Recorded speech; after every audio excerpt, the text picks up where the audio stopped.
Հայաստանի դեֆակտո իշխանությունները ամեն կերպ փորձում են մոլորեցնել մարդկանց, թե իբր այսպես կոչված թրիփը դա նույն Զանգեզուրի միջանցքը չէ,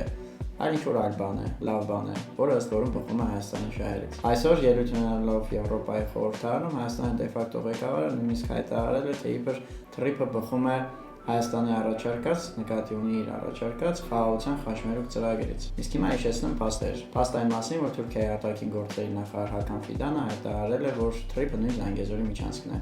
Եվ ոչ մեկը չի եկել նրա ասածը։ Փաստ այն մասին, որ փետրվարի 14-ին Իլհամ Ալիևը ի պատասխան հայ լրագրողի հարցի ծաղրանքով ասել է, որ եկավ նախագահ Տրամպը եւ բերեց թրիփը։ Երբ որ նորից կգա նախագահ Բայդենը, կգնաք իրենից կուզեք ձեր խաղաղության խաչմերուկը։ When President Trump came back, he launched TRIP.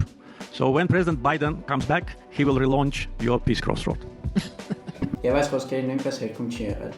Կարծում եմ դժվար չի հասկանալ, թե այս խառնաշփոթի մեջ իրականում ով է ստում։ Կամ ինչպես հայտնի անեկդոտում է ասվում. Արա Վակիր ջան, ես ձեր ընտանիքից բան չեմ հասկանում, ախպեր։